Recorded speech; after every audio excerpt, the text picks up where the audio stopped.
이 집에서 공짜로 지내시는 주제에 찰싹 귀가 먹먹해지는 소리와 함께 제 고개가 세차게 돌아갔습니다. 공짜로 누를 수 있는 구독과 좋아요 한 번씩 눌러주세요. 대박 행운과 함께 감동적인 사연 들려드릴게요. 여러분의 작은 행동이 제겐 큰 힘이 됩니다. 왼쪽 뺨이 불에 댄 것처럼 순식간에 뜨거워졌고 곧이어 손가락 5개 모양 그대로 통증이 밀려왔습니다. 저는 69회를 살면서 단 한 번도 그 누구에게도 심지어 일찍 세상을 떠난 남편에게조차 손찌검을 당해본 적이 없었습니다. 그런데 지금 제 아들이자 그 아이의 남편인 이민준과 피부치 손주인 12살 이지후가 두 눈으로 지켜보는 앞에서 제 며느리인 최서연이 제 뺨을 후려친 것이었습니다. 그 짧은 순간 시간은 마치 멈춘 듯 했고 제 귀에는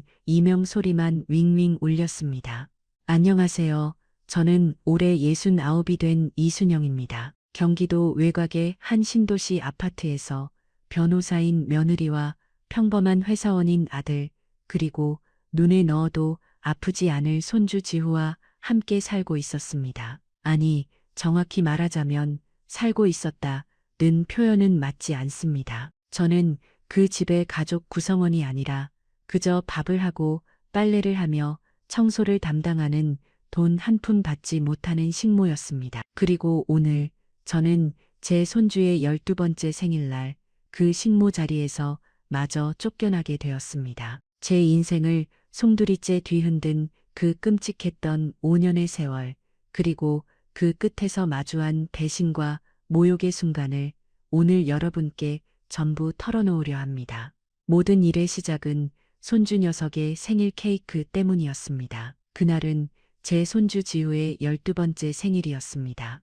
저는 며칠 전부터 아픈 무릎을 부여잡고 시장을 오가며 지우가 가장 좋아하는 소갈비찜이며 잡채를 장만해 두었습니다. 하지만 며느리인 최서연은 아침부터 기분이 좋지 않아 보였습니다.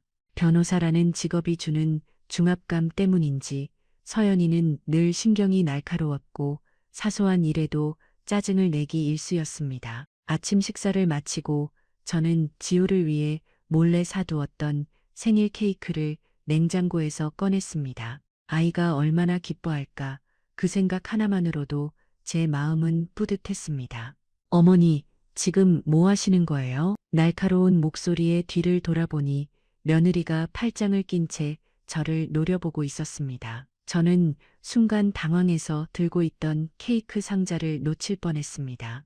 아, 그게 우리 지우 생일이라 내가 케이크를 좀 사왔다. 제가 어제 사온 건 안 보이세요? 냉장고 구석에 처박혀 있잖아요. 어머니가 사오신 그 싸구려 케이크 때문에 제가 백화점에서 줄 서서 사온 케이크가 다 망가졌다고요. 며느리는 성큼성큼 냉장고로 걸어가더니 구석에 밀려나 있던 다른 케이크 상자를 거칠게 꺼냈습니다. 비싼 재료로 만들었다는 크기도 작은 그 케이크는 제 케이크에 밀려 한쪽이 살짝 찌그러져 있었습니다. 미안하다. 내가 미처 그걸 못 봤구나. 그래도 이건 지우가 좋아하는 만화 캐릭터 케이크라. 됐어요. 그런 건 드시지 않을 테니 버리시든가 하세요. 며느리는 제가 사온 케이크를 거실 바닥에 신경질적으로 내려놓았습니다. 그리고 출근 준비를 위해 안방으로 들어가려다 거실 소파 위에 놓인 자신의 명품 가방을 집어들었습니다. 아마 출근용 가방을 바꾸려던 모양이었습니다. 그런데 가방을 이리저리 살피던 며느리의 표정이 순식간에 싸늘하게 얼어붙었습니다. 이거 누가 이랬어요? 목소리 톤이 아예 달라져 있었습니다. 저는 무슨 일인가 싶어 며느리 쪽으로 다가갔습니다. 며느리가 들고 있던 가방은 제가 보기에도 아주 비싸 보이는 검은색 가죽 가방이었습니다. 그리고 그 가방 손잡이 아랫부분에 날카로운 것에 긁힌 듯한 자국이 선명하게 나 있었습니다. 어머니가 청소하면서 그랬죠. 제가 거실 청소할 때 소파 위 물건 함부로 만지지 말라고 몇 번을 말씀드렸어요. 나는 그런 적 없다. 나는 저 가방 만진 적도 없어. 그럼 이게 저절로 생겼다는 거예요? 이 집에 어머니 말고 제 물건 함부로 만질 사람이 누가 있어요? 저는 정말 억울했습니다. 저는 며느리의 물건이라면 그림자도 밟지 않으려 조심했습니다. 며느리의 방은 들어가지도 않았고 거실에 놓인 물건들도 눈길 한 번 주지 않고 청소기만 돌릴 뿐이었습니다. 어머니, 이거 얼마짜리인 줄 아세요? 2천만 원이에요. 어머니가 평생 벌어도 못 만져볼 돈이라고요. 며느리는 분노로 얼굴이 벌개져서 소리를 질렀습니다. 방에서 시끄러운 소리를 듣고 나온 손주 지우가 바닥에 놓인 제 케이크를 보고 환호성을 질렀습니다. 와, 할머니, 이거 내가 제일 좋아하는 케이크다. 고맙습니다. 지우는 케이크를 들고 공중공중 뛰며 제게 달려왔습니다. 바로 그 순간이었습니다. 아이가 제게 안기는 순간 들고 있던 케이크 상자가 며느리가 들고 있던 그 2천만 원짜리 가방을 그대로 덮쳤습니다. 끈적한 생크림이 가방 전체를 뒤덮었고 당황한 지우가 케이크를 빼내려 허둥대다 그만 상자 모서리로 긁힌 자국을 더욱 깊게 후벼 팠습니다. 며느리는 괴성을 지르며 가방을 바닥에 내동댕이 쳤습니다. 그리고는 지우를 거칠게 밀쳐냈습니다. 아이는 그대로 뒤로 넘어져 엉덩방아를 찢었고 놀라서 울음을 터뜨렸습니다. 엄마, 왜 그래? 내가 그런 거 아니야. 너 때문이잖아. 너 때문에 이게 다. 며느리가 넘어진 아이에게 손을 치켜드는 순간 저는 본능적으로 아이 앞을 막아섰습니다. 그만해라. 애한테 무슨 짓이냐? 내가 다 물어주면 될 거 아니냐? 제 말에 며느리의 동작이 멈췄습니다. 며느리는 저를 위아래로 훑어보더니 기가 차다는 듯이 코웃음을 쳤습니다. 물어준다고요? 뭘로요? 어머니 통장에 200만 원도 없는 거 내가 다 아는데 뭘로 물어주실 건데요? 그래도 내가 어떻게든 뭐요? 이 집에서 공짜로 지내시는 주제에 그리고 며느리의 손이 날아왔습니다. 찰싹 하는 소리와 함께 제 땀이 돌아갔고 거실은 순식간에 정적으로 휩싸였습니다. 아들 민준이는 그저 입술만 깨물며 고개를 돌렸고 손주 지우는 울음을 터뜨리며 제 다리를 붙잡았습니다. 저는 불타는 땀을 감싸 줄 생각도 하지 못한 채 그 자리에 얼어붙었습니다. 며느리는 분이 풀리지 않는지 씩씩거리며 저를 노려봤습니다. 당장 나가세요. 전 어머니랑 한 집에서 단 하루도 못 살겠어요. 어머니 얼굴만 봐도 속이 메스꺼워요. 그 말은 제 뺨을 때린 손찌검보다 더 아프게 제 가슴을 후벼 팠습니다. 속이 메스껍다는 그 한마디가 제가 이 집에서 어떤 존재였는지를 깨닫게 했습니다. 알았다. 내가 나갈게. 목소리가 나오지 않았습니다. 저는 울고 있는 지우의 머리를 한번 쓰다듬어 주고는 5년간 제 짐이라곤 옷 몇 벌이 전부였던 작은 방으로 향했습니다. 그날 제 손주의 12번째 생일날 저는 그렇게 아들 집에서 쫓겨났습니다. 뺨을 맞은 충격으로 한동안 그 자리에 서 있었습니다. 불타는 땀보다 더 아픈 것은 제 아들 민준이의 침묵이었습니다. 제 어미가 며느리에게 손찌검을 당하는 그 순간에도 제 아들은 그저 고개를 돌려 외면했습니다. 그 외면이 며느리의 손찌검보다 더 깊게 제 가슴에 상처를 냈습니다. 저는 더 이상 그곳에 서 있을 이유가 없었습니다. 울고 있는 손주 지우의 어깨를 한번 다독여주고는 5년간 제 유일한 공간이었던 사실은 방이라기보다 창고에 가까운 작은 골방으로 들어왔습니다. 문을 닫자마자 다리에 힘이 풀려 그 자리에 주저앉았습니다. 눈물이 쏟아질 것 같았지만 이를 악물고 참았습니다. 저 방 너머에서 며느리가 제 울음소리를 듣는다면 분명 또다시 무슨 모욕적인 말을 해올지 몰랐습니다. 저는 벽에 기댄 채 5년 전 이 집의 문턱을 처음 넘던 날을 떠올렸습니다. 5년 전 평생을 성실하게 살았지만 지독히도 사업 운이 없던 남편이 빚만 잔뜩 남긴 채 세상을 떠났습니다. 남편의 병원비와 장례비를 치르고 남은 빚을 정리하고 나니 수십 년을 살았던 낡은 전셋집 보증금마저도 제 손에 남지 않았습니다. 갈 곳이 없었습니다. 64세 나이에 모아둔 돈 한 푼 없이 거리로 나앉게 생긴 저에게 아들 민준이가 손을 내밀었습니다. 엄마, 저희랑 같이 살아요. 서연이도 허락했어요.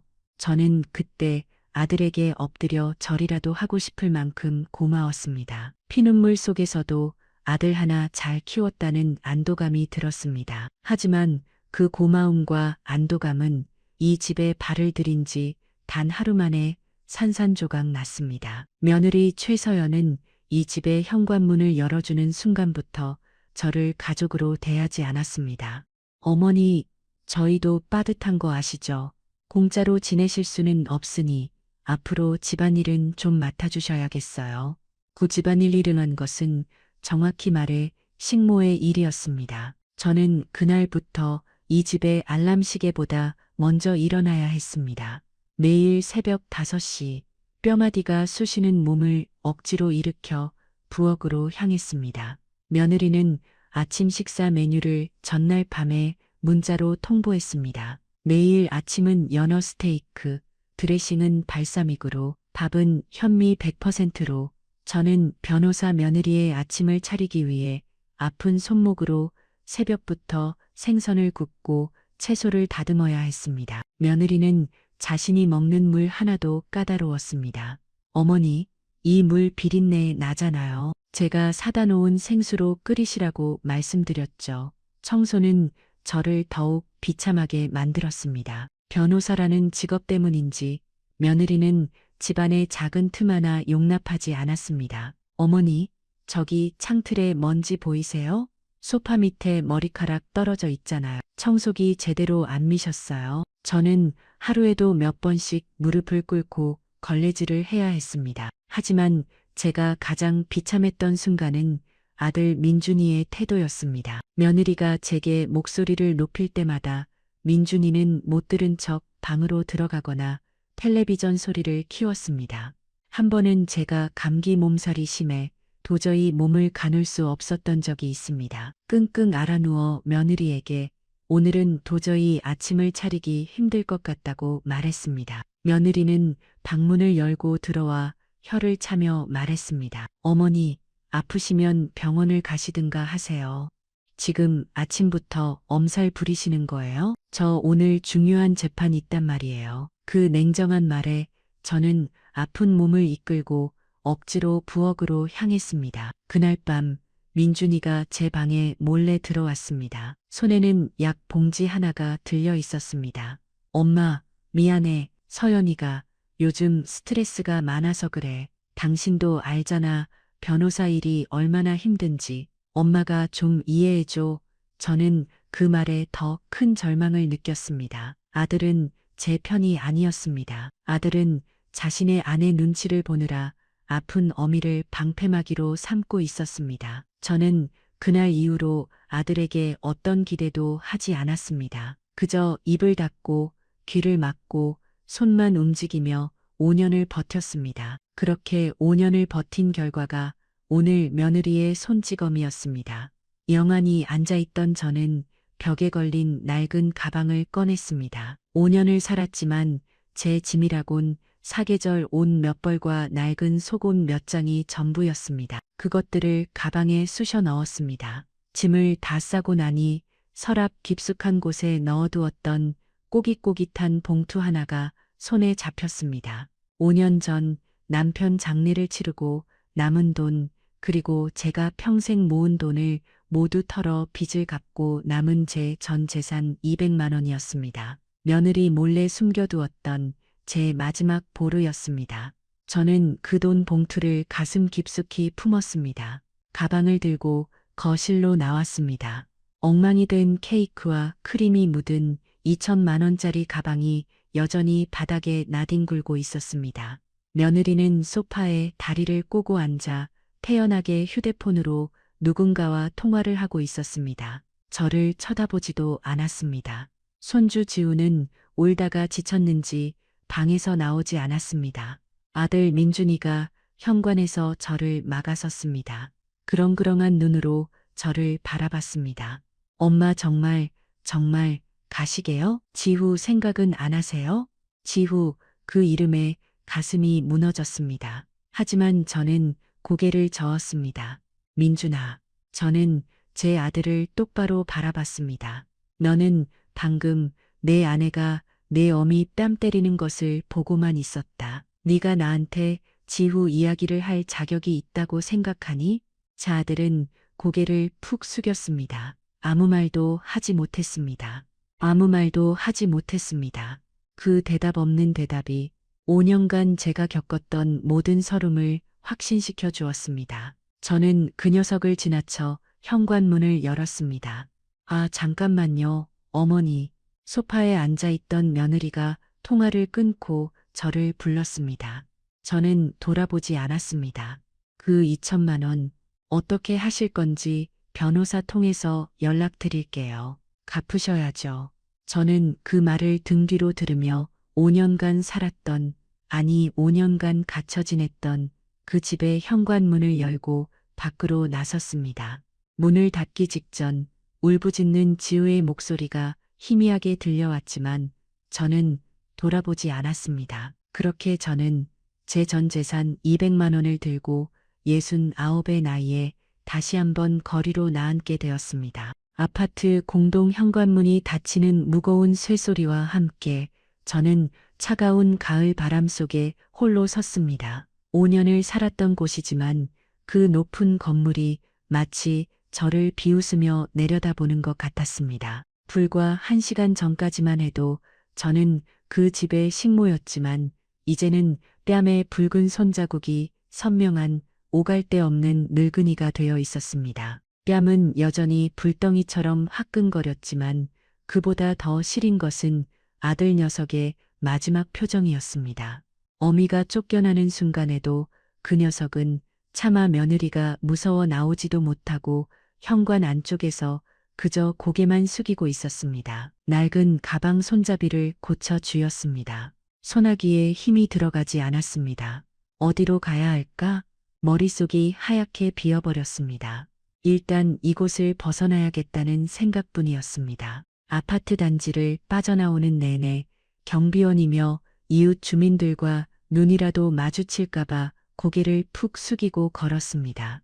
쥐의 모습이 얼마나 처량할지, 뺨에 난 손자국을 사람들이 보면 뭐라고 수군거릴지 두려웠습니다. 버스 정류장까지 걷는 그 짧은 거리가 천 리길처럼 느껴졌습니다. 무작정 아무 버스나 올라탔습니다. 창밖으로 익숙했던 동네 풍경이 빠르게 지나갔습니다. 저는 멍하니 그 풍경을 바라보며 며느리가 마지막에 던진 말이 귓가에 맴도는 것을 느꼈습니다. 그 2천만 원 갚으셔야죠? 가슴이 철렁 내려앉았습니다. 2천만 원, 제게는 평생을 모아도 만져볼 수 없는, 상상조차 할 수 없는 거금이었습니다. 며느리는 변호사였습니다. 해치처는 빈말로 그런 소리를 한 것이 아닐 겁니다. 법적으로 저를 압박해 올 것이 분명했습니다. 200만 원이 든 봉투를 품속에서 만지작거렸습니다. 이것이 제 전 재산인데 이걸로는 월세 방 보증금도 구하기 빠듯했습니다. 얼마나 갔을까? 시장 근처 정류장에서 사람들이 우르르 내릴 때 저도 덩달아 내렸습니다. 20년 전 남편이 살아있을 때 제가 식당 일을 하며 억척같이 돈을 벌었던 제게는 손때 묻은 동네였습니다. 하지만 20년 세월 동안 이곳도 많이 변해 있었습니다. 낯선 거리를 목적 없이 걸었습니다. 점심시간이 지났는데도 시장 안은 붐볐고 사람들 틈에 섞여 걷다 보니 다리가 후들거렸습니다. 더 이상 한 걸음도 뗄 수 없었습니다. 시장 구석에 있는 낡은 벤치에 가방을 내려놓고 주저앉았습니다. 휴, 참았던 숨이 터져 나왔습니다. 억눌렀던 서름이 목구멍까지 차올랐습니다. 붐비는 시장 한복판에서 저는 어린아이처럼 어깨를 들썩이며 소리 죽여 울기 시작했습니다. 내가 뭘 그렇게 잘못했을까? 평생 남에게 악한 소리 한 번 안 하고 빚 갚고 자식 키우느라 내 몸뚱이 하나 돌보지 않고 살았는데 왜 제 인생의 끝은 이다지도 비참해야 하는 걸까? 원망스러웠습니다. 남편도 아들도 며느리도 그리고 이런 제 처지를 만든 하늘도 원망스러웠습니다. 어머, 저기 혹시 순영이 아니야? 이순영. 누군가 제 어깨를 조심스럽게 흔들었습니다. 고개를 들었습니다. 눈물로 흐려진 시야 사이로 저보다 나이가 조금 더 많아 보이는 익숙한 얼굴이 보였습니다. 머리는 희끗희끗했지만 그 선한 눈매는 여전했습니다. 언니, 영옥 언니? 아이고, 세상에, 순영이 맞네. 이게 얼마 만이야? 20년도 넘었지? 근데 너 얼굴이 왜 이래? 뺨은 또 누가 그런 거야. 김영옥 언니였습니다. 20년 전 제가 식당에서 그릇 닦고 허드렛 일을 할 때 주방에서 함께 일했던 언니였습니다. 저보다 나이는 3살 많았지만 늘 친동생처럼 저를 아껴주었던 고마운 사람이었습니다. 영옥 언니는 제 뺨의 손자국과 낡은 가방을 번갈아 보더니 표정이 심각하게 굳어졌습니다. 더 묻지 않았습니다. 언니는 제 손을 덥석 잡았습니다. 일단 일어나. 날도 추운데 이러고 있지 말고 우선 우리 집으로 가자. 어서. 아니에요? 언니, 저 괜찮아요. 그냥 잠깐. 괜찮긴 뭐가 괜찮아. 얼굴이 반쪽이 됐는데 말 안 해도 알아. 무슨 큰일 있었던 거지. 일단 가. 가서 뜨끈하게 국물이라도 한술 떠. 영옥 언니는 제 가방을 빼앗아 들고는 저를 억지로 일으켜 세웠습니다. 저는 저항할 힘도 거절할 기력도 없었습니다. 그저 언니의 손에 이끌려 비틀거리며 걸음을 옮겼습니다. 언니의 집은 시장 근처의 낡은 다세대 주택 2층이었습니다. 현관문을 열자 작지만 사람 사는 온기가 느껴지는 따뜻한 공기가 저를 감쌌습니다. 언니는 저를 방바닥에 앉히고는 낡은 전기장판 온도를 높였습니다. 잠깐만 기다려. 내가 얼른 라면이라도 하나 끓여줄게. 언니는 부엌에서 부산스럽게 움직였습니다. 금세 김이 모락모락 나는 양은 냄비가 제 앞에 놓였습니다. 꼬들꼬들한 면발 위에 파가 송송 썰려 있었고 계란 노른자가 먹음직스럽게 풀려 있었습니다. 뭐 이런 걸 패기치게. 패는 무슨. 어서 먹어. 속이라도 좀 채워야지. 언니는 손으로 젓가락을 들었습니다. 뜨거운 면발을 한 젓가락 입에 넣는 순간 참고 참았던 눈물이 왈칵 쏟아졌습니다. 며느리 집에서 5년간 먹었던 그 어떤 진수성찬보다 이 라면 한 그릇이 더 따뜻하고 절실했습니다. 팬을 맞고 쫓겨나 갈 곳 없이 헤매던 제게 누군가가 아무 조건 없이 따뜻한 밥 한 끼를 내어준다는 사실이 얼어붙었던 제 마음을 녹였습니다. 언니, 어떡해. 저는 라면 냄비를 붙잡고 시장 바닥에서보다 더 서럽게 울었습니다. 영옥 언니는 말없이 제 등을 두드려 주었습니다. 한참을 울어 조금 진정이 되자 언니가 제 어깨를 감싸 안으며 말했습니다. 울지 마라, 순영아. 다 괜찮아질 거야. 옛날 생각난다. 너, 옛날이요? 그럼 20년도 더 됐지. 우리 남편 병원비 없어서 내가 식당 구석에서 울고 있을 때 네가 네 월급 봉투 통째로 나한테 쥐어줬잖아. 그때 네가 나한테 뭐라고 했는지 알아? 저는 기억나지 않았습니다. 너무 오래전 일이었습니다. 언니, 이거라도 보태서 수술 꼭 하시라고. 얘들 아빠인데 살려야지. 안 그랬어? 네 덕분에 우리 남편 수술 잘 받고 몇 년 더 살다 갔어. 너는 내 생명의 은인이야, 순영아. 저는 까맣게 잊고 있었던 일이었습니다. 당시 저도 남편 빚 갚느라 하루하루가 빠듯했지만 남편 병간호를 하며 우는 언니를 보니 도저히 외면할 수가 없었습니다. 그때 네가 베푼 선행이 오늘 이렇게 나를 만나게 한 거야. 하늘이 다 보고 있었던 거지. 그러니 순영아, 기죽지 마. 무슨 일이 있었는지는 모르겠지만 내가 너 도울게. 당분간 우리 집에서 지내. 방 하나 비어 있어. 영욱 언니의 따뜻한 말에 저는 다시 한번 눈물을 쏟았습니다. 며느리에게 뺨을 맞고 쫓겨나 모든 것이 끝났다고 생각했는데 20년 전 제가 베푼 작은 선행이 오늘 저를 다시 일어설 수 있게 붙잡아주고 있었습니다. 김영욱 언니의 집에서 신세를 진 지 사흘째가 되었습니다. 언니는 괜찮아질 때까지 편하게 있으라며 아침 저녁으로 따뜻한 밥을 차려주었고 제 뺨에 멍을 보며 자기 일처럼 속상해했습니다. 하지만 저는 그 따뜻함이 마냥 편하지만은 않았습니다. 언니도 넉넉지 않은 형편에 자식들 집에 얹혀 사는 신세라는 것을 잘 알고 있었기 때문입니다. 창문은 복도를 향해 나 있어 햇빛 한 줌 들어오지 않았고 낡은 침대 하나와 작은 책상이 들어가니 발 디딜 틈조차 없었습니다. 벽지에는 누렇게 곰팡이가 피어 있었고 복도에서는 다른 방에서 새어나오는 퀴퀴한 냄새와 음식물 냄새가 뒤섞여 코를 찔렀습니다. 순영아, 여긴 안 되겠다. 이런 데서 사람이 어떻게 살아. 차라리 우리 집에서. 난요, 언니. 저 여기로 할게요. 저는 주인을 돌아보며 말했습니다. 더 이상 언니에게 짐이 될 수 없었습니다. 그리고 이곳이 지금의 제 처지에 딱 맞는 곳이라는 생각이 들었습니다. 보증금 50만 원을 치르고 나니 제 수중에 남은 돈은 150만 원이었습니다. 당장 다음 달부터 월세 30만 원을 내고 나면 저는 5달 뒤에는 정말 길거리에 나앉아야 할지도 몰랐습니다. 그날 오후 저는 낡은 가방 하나를 들고 고시원으로 들어왔습니다.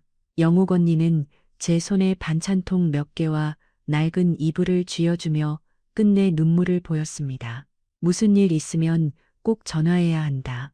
알았지? 저는 차마 고맙다는 말도 제대로 못하고 언니를 돌려보냈습니다.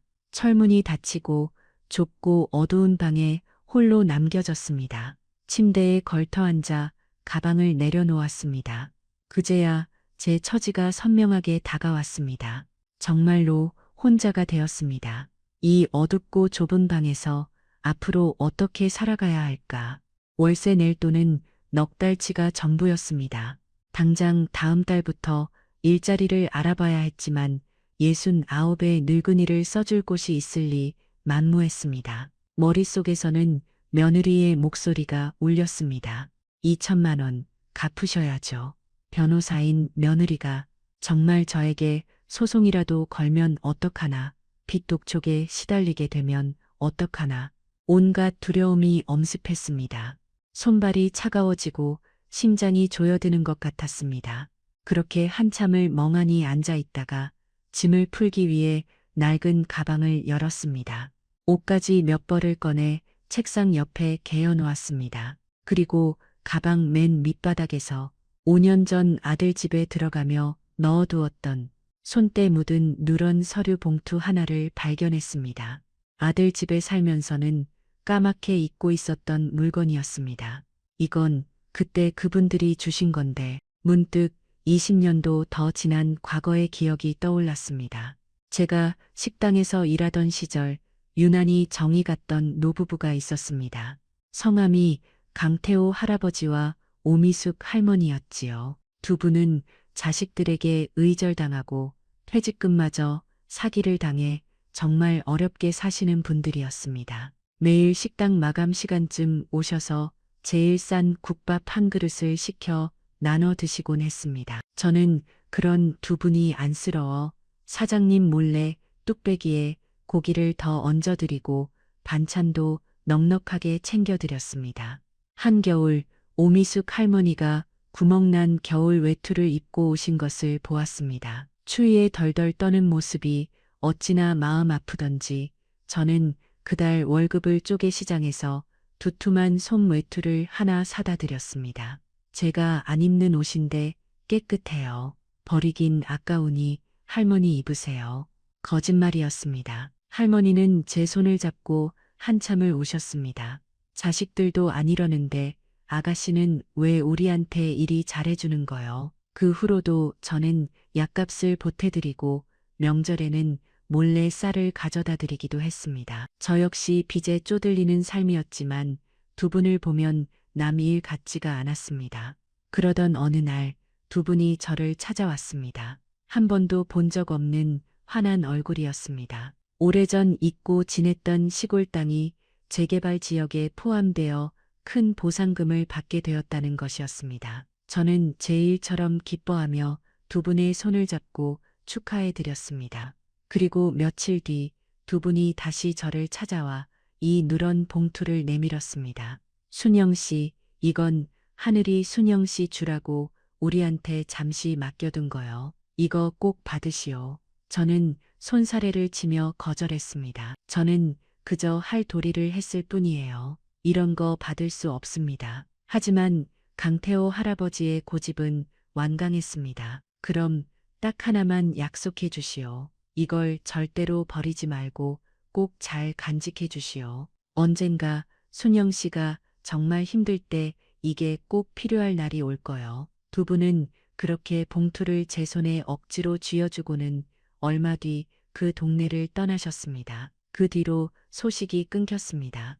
저는 그 봉투를 까맣게 잊고 지냈습니다. 남편 빚을 갚느라 정신이 없었고 아들 집에 들어간 뒤로는 제 물건을 돌아볼 여유조차 없었습니다. 20년도 더 지난 그 낡은 봉투.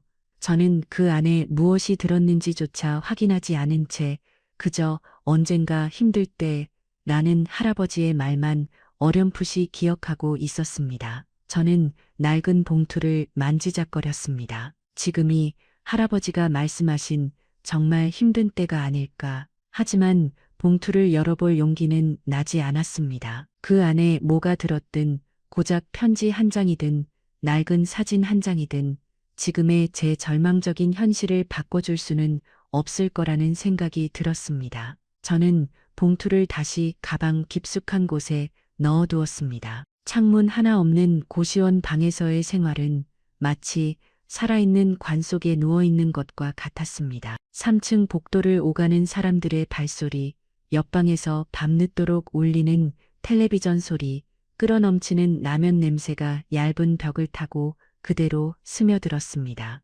저는 그 소음 속에서 뜬 눈으로 밤을 지새우기 일쑤였습니다. 일주일이 지났습니다.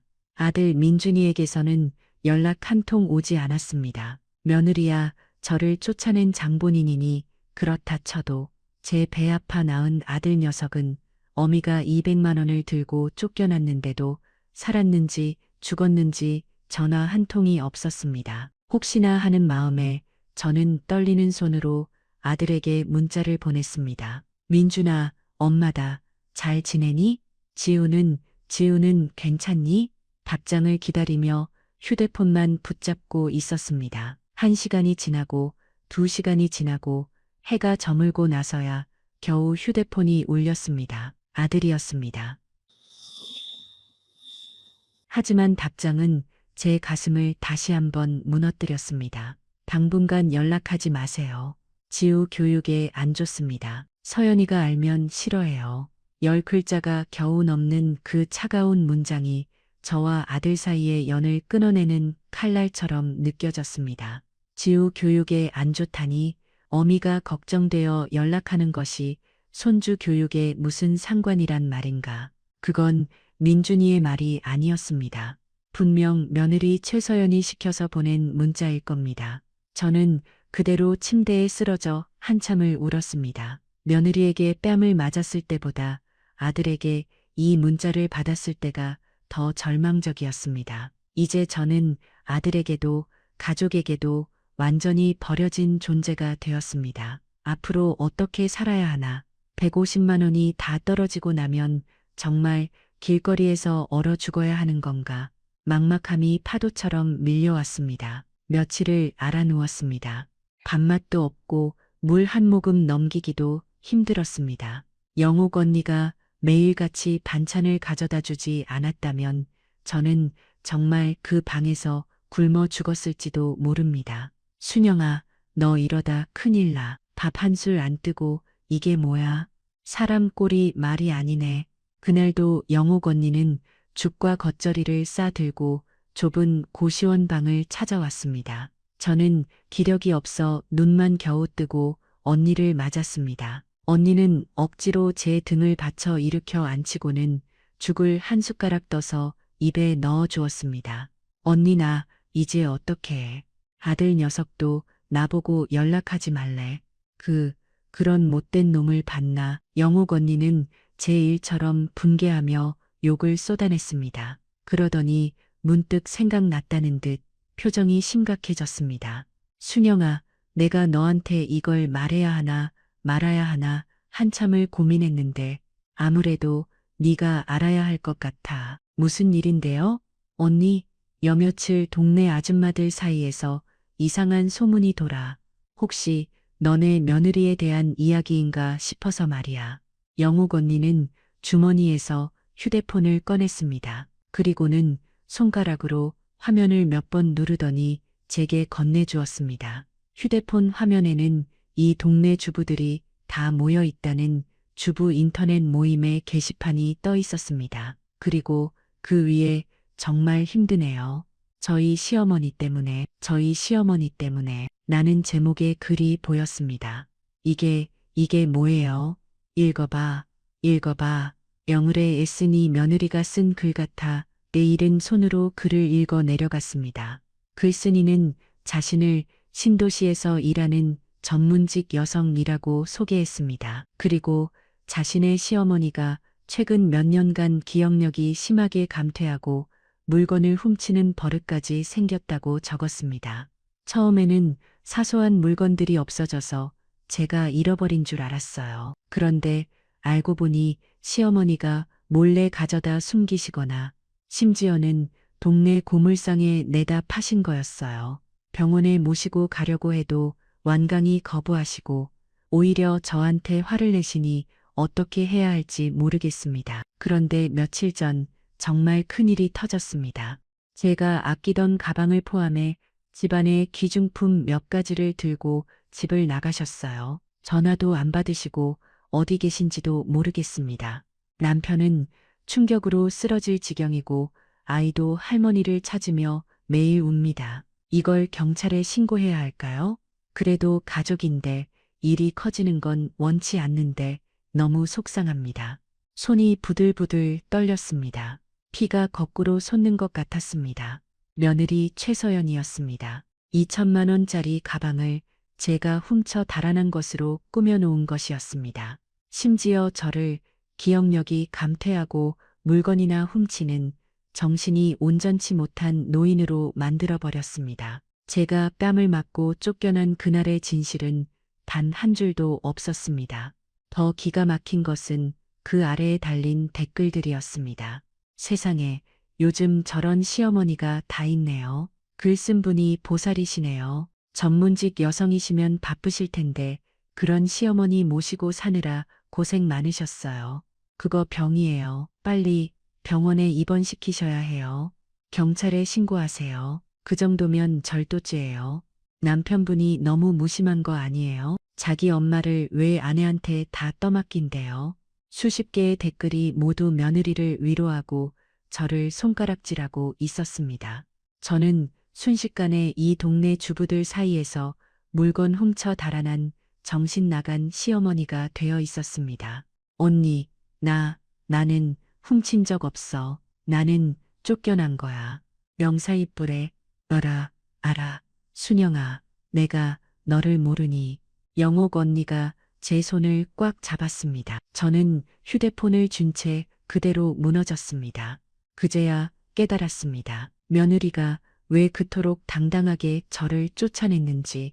2천만 원짜리 가방은 처음부터 빌미였을 뿐입니다. 며느리는 저를 내쫓기 위해 그리고 자신이 그 어떤 비난도 받지 않기 위해 치밀하게 저를 정신나간 도둑으로 만들고 있었던 겁니다. 변호사라는 직업을 이런 식으로 이용하고 있었던 겁니다. 그럼 친척들한테도 민준이 친구들한테도 전부 이렇게 말하고 다녔겠네.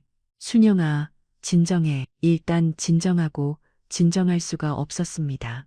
저는 며느리에게 뺨을 맞은 것보다 더 큰 모욕감을 느꼈습니다. 며느리는 제 얼굴에 손찌검을 한 것도 모자라 제 인생 전부를 진흙탕 속에 처박고 있었습니다. 이것은 며느리가 제게 가한 두 번째 폭력이자 저를 사회적으로 완전히 매장시키려는 치밀한 2차 가해였습니다.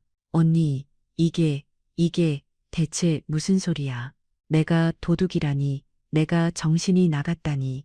저는 주부 인터넷 모임이라는 그 생전 처음 보는 인터넷 게시판을 붙잡고 부들부들 떨었습니다. 며느리 최서연이 제 등 뒤에서 이렇게까지 저를 매도하고 있을 줄은 꿈에도 몰랐습니다. 제가 쫓겨난 것이 아니라 집안 물건을 훔쳐 달아난 것이 되어 있었습니다. 그 글을 본 수많은 익명의 사람들이 며느리를 동정하고 저를 욕하고 있었습니다. 영옥 언니는 피가 거꾸로 솟는 듯한 제 등을 연신 쓸어내리며 말했습니다.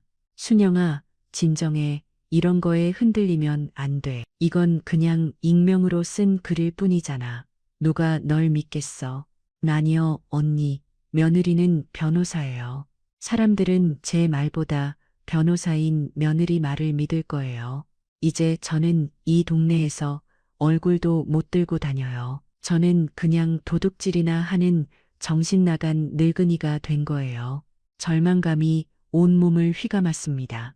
며느리는 그저 저를 쫓아내는 것만으로는 성에 차지 않았던 모양입니다. 제가 다시는 아들이나 손주 곁에 맴돌지 못하도록, 제가 혹시라도 억울함을 호소하지 못하도록 아예 저의 평판을 바닥까지 짓밟아버릴 작정이었습니다. 제 명예, 제 남은 인생, 제가 69년간 쌓아온 모든 것을 부정당하는 기분이었습니다.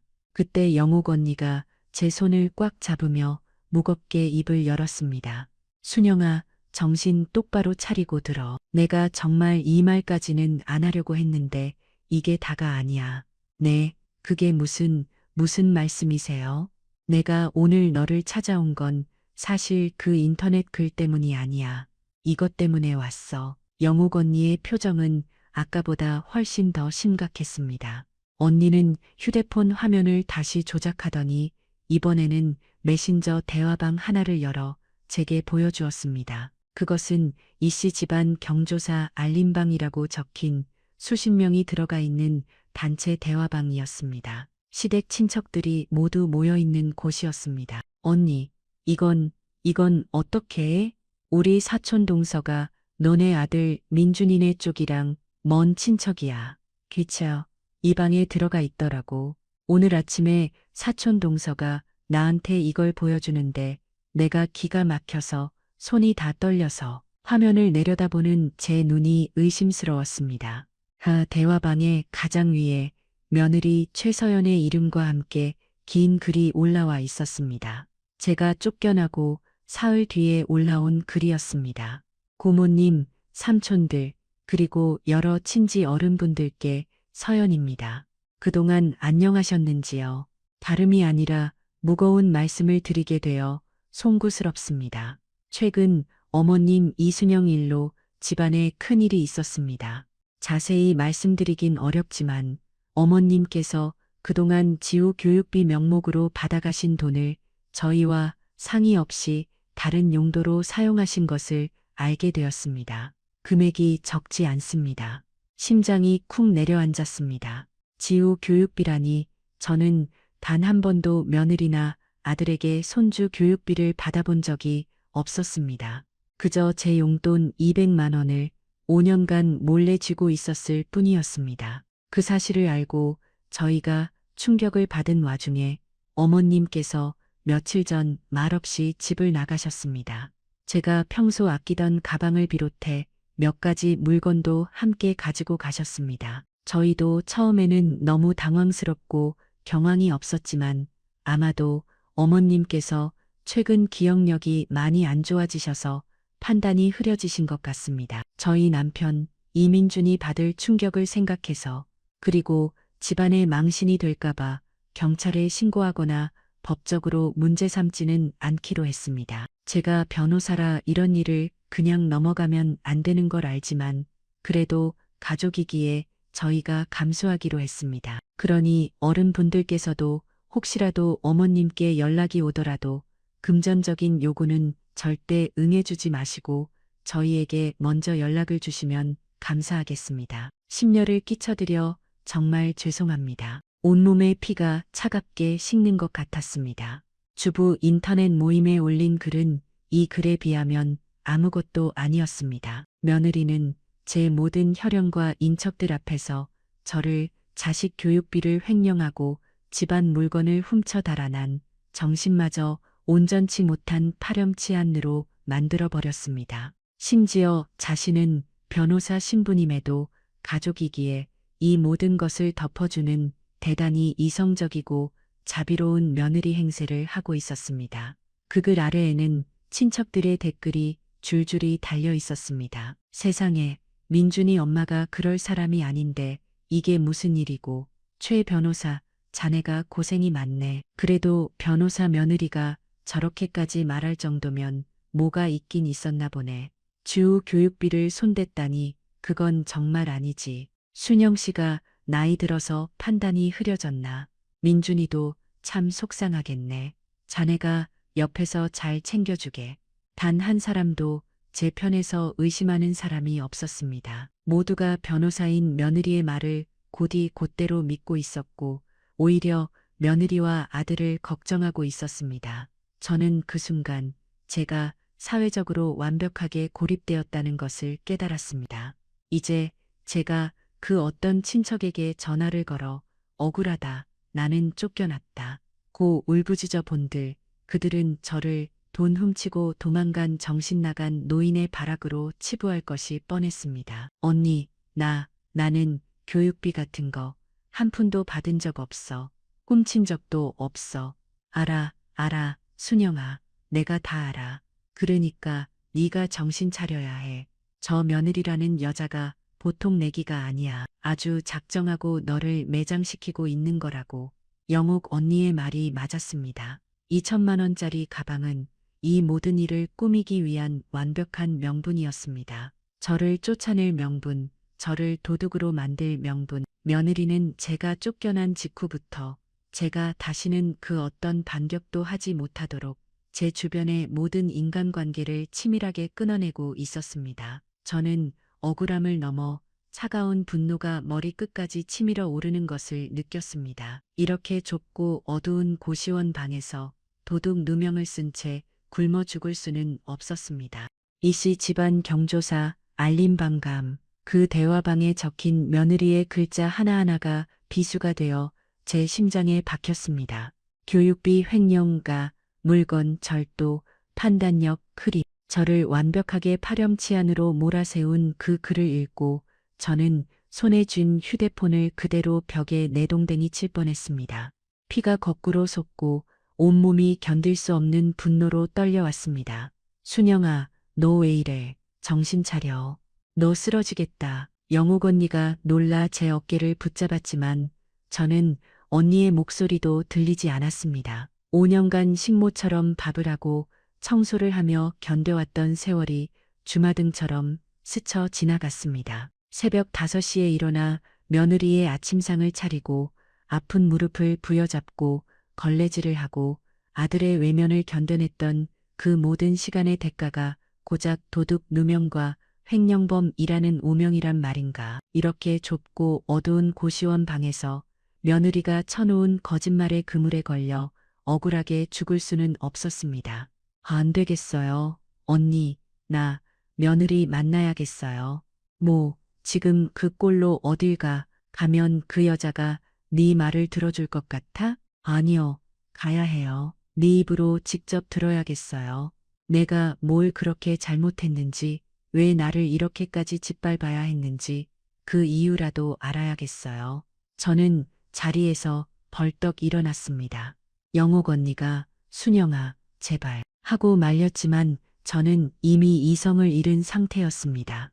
겉옷을 걸치고 고시원 방을 뛰쳐나왔습니다. 차가운 복도를 지나 계단을 내려오는 내내 머릿속에서는 며느리가 친척들에게 보낸 그 글귀만 맴돌았습니다. 제가 변호사라 이런 일을 그냥 넘어가면 안 되는 걸 알지만 그래도 가족이기에 저희가 감수하기로 했습니다. 그 위선, 그 가증스러운 태도를 도저히 용서할 수 없었습니다. 버스를 타고 며느리가 사는 아파트로 향하는 내내 손이 덜덜 떨렸습니다. 뺨을 맞았던 그날의 공포가 다시금 떠올랐지만 그것을 억누를 만큼의 분노가 더 컸습니다. 아파트 단지에 들어서자 경비원이 저를 이상한 눈으로 쳐다보는 것 같았습니다. 혹시 저 늙은이가 소문 속의 그 도둑인가 하고 수군거리는 환청마저 들렸습니다. 저는 고개를 푹 숙인 채 5년간 살았던 그 동이 현관문을 통과해 엘리베이터에 올랐습니다. 초인종을 눌렀습니다. 심장이 발소리처럼 쿵쿵 울렸습니다. 한참 뒤 인터폰 너머로 며느리의 차가운 목소리가 들려왔습니다. 누구세요? 나다. 이순영이다. 문 열어라. 제 목소리는 저도 모르게 거칠게 나갔습니다. 안에서 잠시 침묵이 흘렀습니다. 제가 돌아갈 줄 알았는지 아니면 이 시간에 찾아올 줄은 몰랐는지 당황한 기색이었습니다. 잠시 후 철컥 소리와 함께 문이 열렸습니다. 며느리 최서연이 편안한 실내복 차림으로 조금 놀란 듯하지만 여전히 차가운 표정으로 저를 내려다보고 있었습니다. 어쩐 일이세요? 제가 분명 연락하지 말라고 했을 텐데요. 너 어떻게 나한테 이럴 수가 있어? 내가 도둑이야? 내가 네 돈을 횡령했어? 저는 신발도 벗지 않은 채 현관으로 한 걸음 들어서며 소리쳤습니다. 며느리는 그런 저를 어이없다는 듯이 바라보며 팔짱을 꼈습니다. 무슨 말씀이신지 모르겠네요. 그리고 남의 집에 함부로 들어오지 마세요. 주거 침입이에요. 주거 침입? 여기가 왜 남의 집이야? 내 아들 집이고 내 손주 집이야? 어머니 아들 집이 아니라 제 명의로 된 제 집이죠. 그리고 어머니는 이제 이 집이랑 아무 상관없는 분이시고요. 용건만 간단히 하세요. 저 바쁜 사람이니까. 그태연 자약한 태도에 저는 말문이 막혔습니다. 이 여자는 자기가 무슨 짓을 했는지 뻔히 알면서도 눈 하나 깜짝하지 않고 있었습니다. 네가 인터넷에 쓴 글 봤다. 친척들 단체방에 올린 글도 봤어. 네가 어떻게 나를 훔치지도 않은 가방을 훔쳤다고 하고 받지도 않은 교육비를 횡령했다고 어떻게 그런 끔찍한 거짓말을. 제 말에 며느리의 눈썹이 살짝 위로 올라갔습니다. 그거 보셨어요? 어떻게 아셨대? 역시 아직 그런 거 뒤지고 다닐 정신은 있으신가 보네요. 너 거짓말이라뇨? 어머니, 사실을 말한 것뿐인데요. 2천만 원짜리 가방 망가뜨리신 거 사실이잖아요. 그래놓고 돈 한 푼 안 내고 도망치듯 나가신 것도 사실이고요. 그걸 법적으로 따지면 손괴후 도주나 마찬가지예요. 제가 변호사라 잘 알거든요. 나는 도망친 게 아니라 네가 쫓아낸 거야. 네가 내 뺨을 때리고 나가라고 했잖아. 그래서요? 뺨 맞은 게 그렇게 억울하세요? 그럼 경찰에 신고하시지 그랬어요. 가방값 2천만 원이랑 어머니 뺨 한 대랑 뭐가 더 중한지 법정에서 따져볼까요? 며느리는 비웃음을 흘렸습니다. 저는 그 오만하고 잔인한 태도에 몸서리가 쳐졌습니다. 이 여자는 처음부터 모든 것을 계산하고 있었습니다. 뺨을 때린 것마저도 2천만 원짜리 가방을 빌미로 저를 쫓아내고 저를 파렴치한으로 만들 계획의 일부였던 겁니다. 그럼 교육비는? 교육비 횡령은 뭔데? 나 지우 교육비 받은 적 없어. 어머니 5년 동안 이 집에서 먹고 주무신 거 그거 다 돈이에요. 어머니가 쓴 밥값, 전기세, 수도세 그 돈만 합쳐도 수천만 원이에요. 그 돈 원래 다 지우 교육비로 쓰려고 했던 돈인데 어머니 때문에 못 쓴 거니까 횡령이나 마찬가지죠. 제가 틀린 말 했나요? 기가 막혀서 말이 나오지 않았습니다. 제가 5년간 식모처럼 일한 대가가 고작 제가 쓴 밥값과 전기세라는 것이었습니다. 그 논리대로라면 저는 돈을 내고 식모살이를 한 것이나 다름없었습니다. 어떻게 사람이 그렇게 말을. 그만 돌아가세요. 어머니랑 이렇게 실랑이 할 시간 없어요. 그리고 솔직히 말씀드릴게요. 어머니가 그렇게 친척들한테 전화 돌리고 인터넷 뒤져가면서 억울하다고 해봤자 사람들 어머니 말 안 믿어요. 제 말 믿지. 참. 사람들은요, 빚만 남기고 돌아가신 남편 뒤치다 꺼리하다 쫓겨난 시어머니 말보다 자기 힘으로 성공해서 집 사고 남편 먹여 살리는 변호사 며느리 말을 더 믿게 되어 있거든요. 그게 세상 이치예요. 어머니, 그 잔인한 말이 제 가슴 가장 깊은 곳을 찔렀습니다. 며느리는 제 약점을, 제가 가난하고 힘없다는 사실을 너무나도 정확하게 알고 이용하고 있었습니다. 그리고 지후, 생각은 안 해? 손주가, 할머니가 도둑됐다는 소문 들으면 바로 그거예요. 어머니, 며느리가 제 말을 자르며 목소리를 높였습니다. 어머니가 지후 생각했으면 진작에 조용히 사라지셨어야죠. 지후가 학교에서 자기 할머니가 물건 훔치고 집 나갔다는 소문이라도 들으면 어떡하실 거예요? 애가 왕따라도 당하면 어머니가 책임지실 거냐고요. 전 제 아들 앞길, 어머니 때문에 망치게 둘 생각 추호도 없어요. 그 말을 듣는 순간 저는 다리에 힘이 풀려 주저앉을 뻔했습니다. 며느리는 손주마저도 저를 협박하고 내쫓는 도구로 쓰고 있었습니다. 지후가 왜 나 때문에 왕따를 당해? 내가 그런 게 아닌데. 저는 현관문 틈에 주저앉은 채 무너지는 가슴을 부여잡고 며느리에게 애원하듯 중얼거렸습니다. 2천만 원짜리 가방도 도둑 누명도 횡령범이라는 오명도 아니었습니다. 제 가슴을 가장 아프게 찌른 것은 제 존재가 하나뿐인 손주에게 해가 된다는 그 말이었습니다. 며느리 최서연은 제가 가장 아파할 곳이 어디인지 정확히 알고 있었습니다. 그 녀석은 제 사랑을 인질로 잡고 제 숨통을 조이고 있었습니다. 어머니 때문 맞잖아요. 어머니가 훔친 물건 고물상에 팔아넘기는 할머니라고 애들 사이에서 소문이라도 돌아봐요. 요즘 애들이 얼마나 무서운데요. 지우 인생 어머니가 망치실 셈이세요? 아니다. 그건 네가 꾸민 짓이지 않느냐. 내가 훔치지 않았다는 거 네가 제일 잘 알지 않느냐. 그래서요. 며느리는 차갑게 반문했습니다. 그 눈에는 일말의 죄책감이나 동정심조차 없었습니다. 사람들이 어머니 말을 믿을까요? 아니면 제 말을 믿을까요? 이미 친척들 사이에서, 이 동네 사람들 사이에서 어머니는 그런 사람이 됐어요. 이제 와서 어머니가 억울하다고 소리쳐봤자 사람들은 그냥 정신 나간 노인의 발악이라고 생각할 거예요. 그러니까 제발 지우를 위해서라도 조용히 사라져 주세요. 조용히 사라져 달라.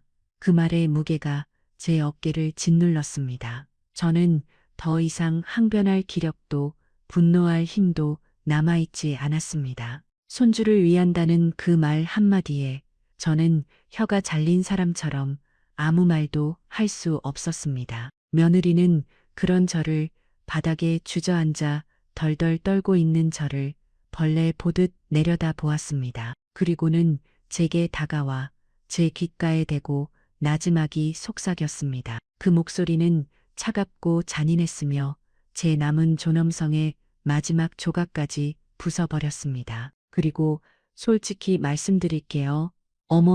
어머니 안 계시니까 저 정말 살 것 같아요. 뭐라고? 어머니 이 집에서 5년 계셨죠. 솔직히 저 그 5년 동안 지옥 같았어요. 제 돈으로 산 집에서 왜 제가 어머니 눈치를 봐야 하는데요? 아침마다 어머니가 차려주는 밥, 그거 먹는 것도 고역이었어요. 어머니한테서는 그 뭐라고 하죠? 그 늙은이 냄새요. 그거 나는 거 아세요? 늙은이 냄새요? 그 한마디가 제 고막을 찢고 들어와 뇌리에 박혔습니다. 며느리는 코를 살짝 찡그리기까지 했습니다. 아침마다 부엌에서 나는 그 퀴퀴한 냄새, 어머니 방에서 나는 그 냄새, 집안 전체에 배는 것 같아서 미치는 줄 알았어요. 환기를 시키고 방향제를 뿌려도 소용이 없더라고요. 솔직히 어머니 얼굴만 봐도 속이 메스껍고 밥맛이 뚝 떨어졌어요. 이제 어머니 안 계시니까 집안 공기도 깨끗해지고 얼마나 평화로운지 몰라요. 그러니까 제발 다시는 찾아오지 마세요. 이 냄새 또 맡고 싶지 않으니까. 저는 아무 말도 할 수 없었습니다. 뺨을 맞았을 때의 아픔과는 비교도 되지 않았습니다.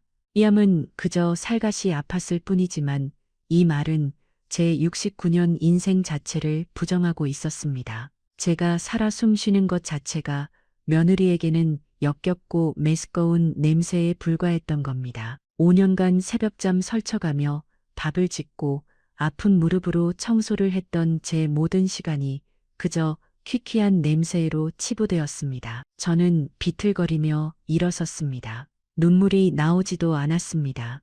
너무 큰 충격을 받으면 슬픔조차 느껴지지 않는다는 것을 그때 처음 알았습니다. 영혼이 빠져나간 사람처럼 멍하니 며느리를 바라보았습니다.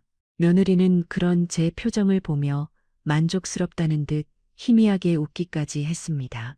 이제 제 말뜻 확실히 아셨죠? 그럼 이만 가주세요. 며느리는 현관문을 활짝 열었습니다. 저는 가방도 들지 않은 채 맨몸으로 쫓겨났던 그날처럼 다시 한번 그 집에서 쫓겨났습니다. 엘리베이터를 타고 내려오는 내내 저는 제 몸에서 정말 늙은이 냄새가 나는지 확인하려 제 옷 소매에 코를 박고 킁킁거렸습니다. 제정신이 아니었습니다. 아파트를 빠져나와 고시원으로 돌아오는 길은 지옥을 애미시는 것 같았습니다. 버스에 앉아 있는데 옆자리에 앉은 젊은 여자가 저를 흘깃 보더니 코를 막는 것만 같았습니다. 환각이었습니다. 저는 버스에서 내려 몇 정거장이나 되는 거리를 비틀거리며 걸었습니다. 모든 사람이 저를 피하는 것 같았고 제 뒤에서 냄새 난다고 수군거리는 것 같았습니다. 고시원의 좁고 어두운 방에 도착해서야 저는 문을 잠그고 그대로 무너졌습니다. 방 안에는 영옥 언니가 어제 가져다 준 반찬 냄새와 곰팡이 냄새가 뒤섞여 있었습니다. 저는 그 냄새가 전부 제 몸에서 나는 것 같아 견딜 수가 없었습니다. 공동 샤워실로 달려가 차가운 물이 쏟아지는데도 아랑곳하지 않고 몸을 문질렀습니다. 비누칠을 하고 또 하고 살갗이 벗겨질 것처럼 문질러 닦았습니다. 냄새를, 며느리가 말한 그 늙은이 냄새를 지워버리고 싶었습니다.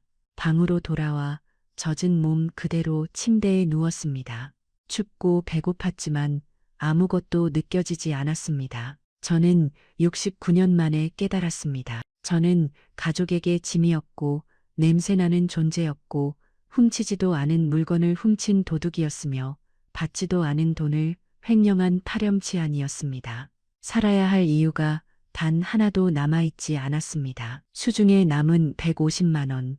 저 돈이 다 떨어지면 어차피 저는 굶어 죽거나 얼어 죽을 운명이었습니다. 며느리의 말대로 그냥 조용히 사라지는 것이 어쩌면 제 손주 지우를 위한 마지막 길일지도 모른다는 끔찍한 생각이 어둠 속에서 스멀스멀 피어올랐습니다. 저는 좁고 축축한 고시원 침대에 누워 멍하니 천장의 얼룩을 바라보았습니다.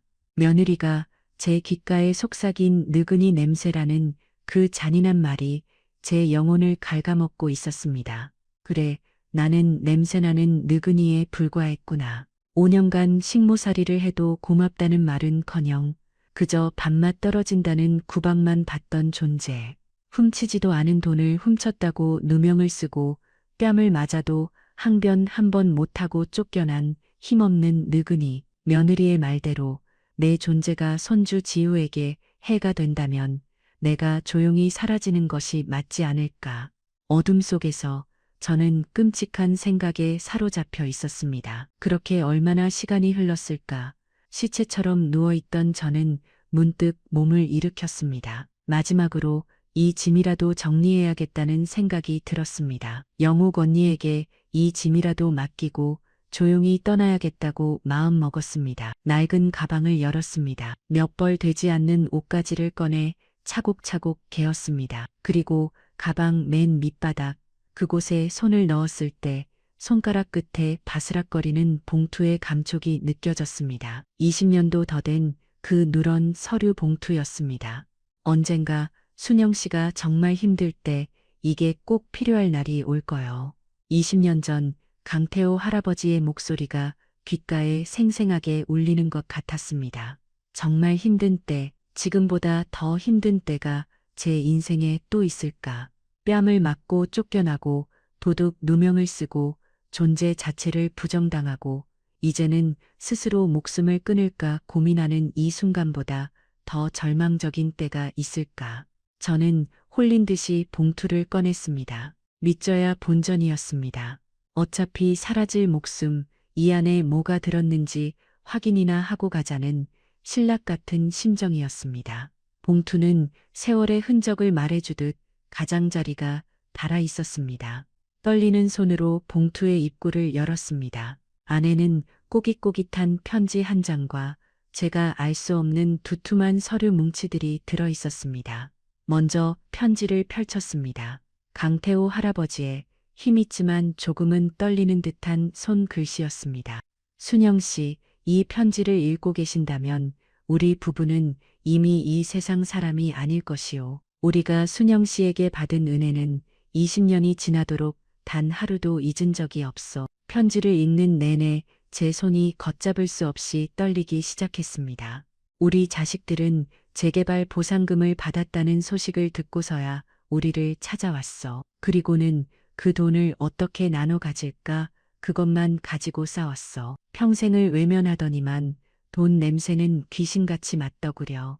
하지만 순영 씨는 달랐어. 우리가 아무것도 가진 것 없는 늙은이였을 때 자식들도 외면한 우리에게 따뜻한 밥을 주었고 추운 겨울 외투를 사주었고 약값을 쥐어주었어. 당신은 피 한 방울 섞이지 않았지만 우리에겐 진짜 자식이었어.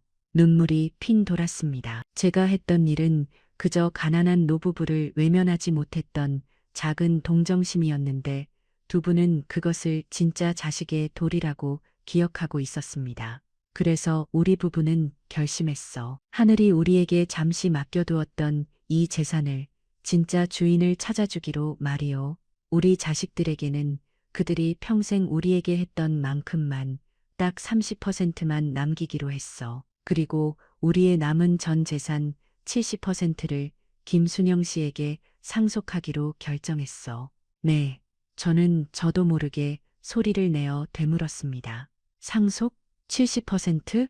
무슨 말인지 이해가 되지 않았습니다. 저는 떨리는 손으로 편지 아래에 있던 다른 서류들을 집어들었습니다. 그것은 유언 공정증서였습니다. 그리고 그 뒤에는 부동산 등기부등본과 통장 사본이 첨부되어 있었습니다. 제 눈을 의심했습니다. 부동산 등기부등본에는 경기도 시골 땅 5,000평, 서울 근교 상가 건물 3채라고 적혀 있었고 그 옆에 적힌 감정가액은 총액 20억 원이었습니다. 그리고 통장 사본에는 3억 원이라는 숫자가 찍혀 있었습니다. 머릿속이 하얗게 비었습니다. 20억, 3억, 도합 23억, 그중 70%, 손가락으로 숫자를 헤아릴 수조차 없었습니다. 20억의 70%는 14억, 3억의 70%는 2억 1천만 원, 합치면 16억 1천만 원이었습니다. 16억, 저는 그 자리에 주저앉아 그 서류들만 멍하니 내려다 보았습니다. 며느리가 찢어졌다고 길길이 날뛰던 그 가방, 2천만 원. 그 2천만 원이 없어서 뺨을 맞고 쫓겨나고 도둑 누명을 쓰고 능은이 냄새라는 말까지 들으며 죽음을 생각했는데 제 가방 속에는 16억이 넘는 돈이 20년 동안 잠자고 있었던 겁니다. 편지의 마지막 구절이 눈에 들어왔습니다. 순영 씨, 이 재산은 당신이 피땀 흘려 번 돈은 아닐지 몰라도 당신이 평생 베푼 선행으로 얻은 정당한 대가요. 당신은 이 돈을 받을 자격이 충분하고도 남소, 그러니 미안해하지 말고 거절하지도 말고 이 돈으로 부디 당신의 남은 인생을 오직 당신만을 위해 행복하게 사시오. 이제는 순영 씨가 행복할 차례요. 수엉. 저는 그 자리에 엎드려 소리내어 울었습니다. 그것은 억울함의 눈물도 슬픔의 눈물도 아니었습니다. 69년 평생을 참고 헌신하고 짓밟히며 살아온 제 인생 전부를 보상받는 듯한 뜨거운 감사의 눈물이었습니다. 하늘이 저를 버리지 않았습니다. 강태호, 오미숙 두 분이 저를 지옥의 가장 밑바닥에서 건져 올려준 것이었습니다.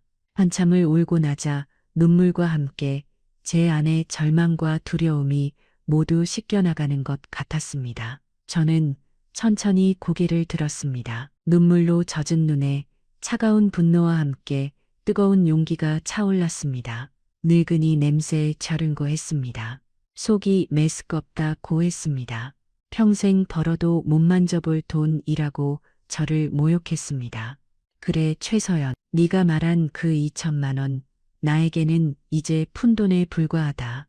너는 돈 때문에 나를 짓밟았지만 나는 네가 상상할 수도 없는 돈과 함께 내가 20년간 쌓아온 진심이라는 힘을 가지고 있다. 저는 서류들을 다시 챙겨 봉투에 넣었습니다.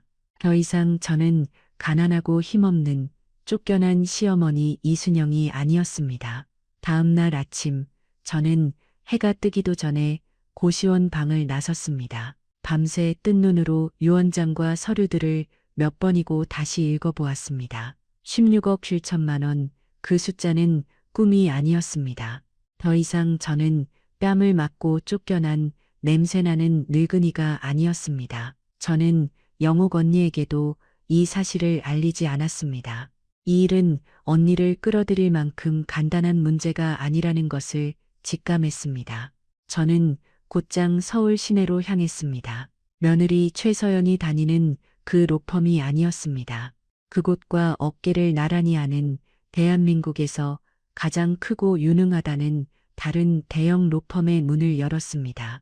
접수대에 앉은 젊은 직원이 낡은 외투에 헬쑥한 제 행색을 보고 잠시 망설이는 듯 했지만 저는 당당하게 말했습니다. 상속 관련으로 가장 경력 많은 변호사님과 상담하고 싶습니다. 잠시 후 저는 중후한 분위기의 상담실에서 정동진이라는 이름의 파트너 변호사와 마주 앉았습니다.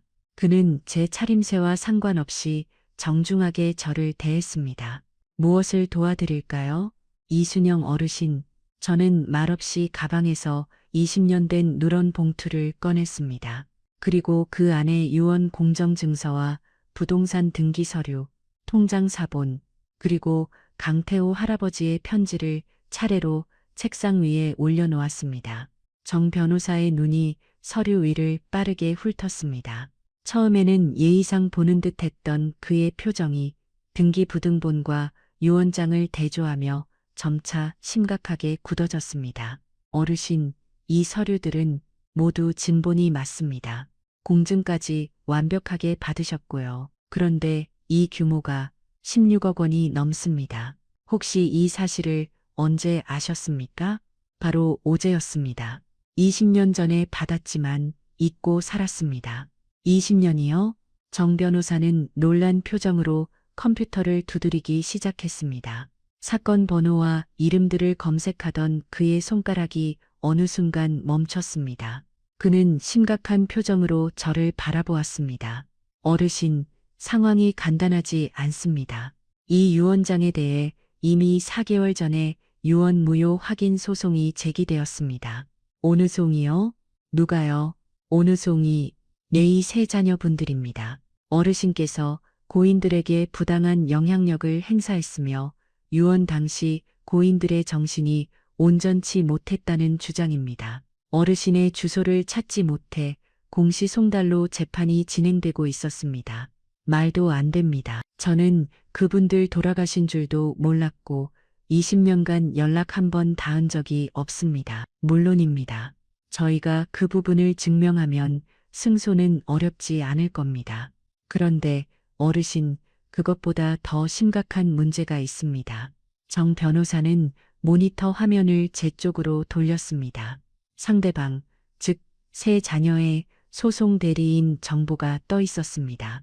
소송 대리인 법무법인 땡땡땡 변호사 최서연. 심장이 쿵 하고 바닥으로 떨어졌습니다. 그 이름은 제 뺨을 후려치고 저를 느근히 냄새 난다며 내쫓은 제 며느리였습니다. 이 사람 제 며느리입니다.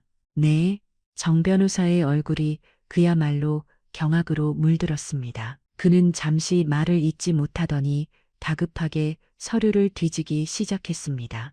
이건 변호사 윤리 규정 위반의 소지가 매우 큽니다. 잠시만 기다려 주십시오. 그는 어디론가 전화를 걸어 이 사건의 세부 기록을 요청했습니다. 10분쯤 지났을까 팩스로 서류 몇 장이 더 들어왔고 정 변호사는 그것을 확인하며 입술을 깨물었습니다. 이순영 어르신, 정말 믿기 힘든 일입니다만 최서연 변호사가 이 사건을 수임한 날짜가 지금으로부터 정확히 4개월 하고도 15일 전입니다. 4개월 15일 전. 그날은 제가 뺨을 맞고 쫓겨나기 약 1개월 반 전, 훨씬 전이었습니다. 제가 며느리 집에서 밥을 하고 청소를 하던 바로 그 시기였습니다. 그게 무슨 말입니까? 최 변호사는 어르신과 한 집에 살면서 어르신이 16억 원의 상속인이라는 사실을 이미 알고 있었습니다. 알고 있으면서도 어르신께는 이 사실을 단 한마디도 알리지 않았습니다. 온몸의 피가 차갑게 식었습니다. 정 변호사가 다음 서류를 제게 내밀었습니다. 이건 최 변호사가 요원 집행 변호사 사무실과 통화한 녹취록의 요약본입니다. 김순영 씨 주소지가 불명확한데 혹시 아시는지요? 라는 질문에 최 변호사가 이렇게 답했습니다. 아, 그분 저도 잘 모릅니다. 저희도 찾는 중이니 일단 소송은 공시송달로 진행해 주시죠. 나고요. 한 집에 사는 시어머니를 모른다고 거짓말을 한 겁니다. 머리가 멍해졌습니다. 2천만 원짜리 가방, 뺨을 때리던 손길, 저를 도둑으로 몰던 맘카페의 글, 친척 단톡방의 여론몰이, 그 모든 조각들이 한순간에 맞춰졌습니다. 그것은 우발적인 분노가 아니었습니다. 처음부터 끝까지 저에게서 16억을 빼앗기 위한 며느리의 치밀하고 잔인한 계획이었던 겁니다. 더 기가 막힌 것이 있습니다.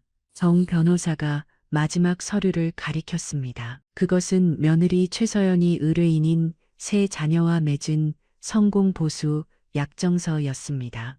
최 변호사는 이 소송에서 이길 경우 상속 재산의 40%를 성공보수로 받기로 했습니다. 16억의 40%면 6억 4천만 원입니다. 이건 통상적인 성공보수를 훨씬 뛰어넘는 명백한 변호사법 위반 소지가 있는 금액입니다.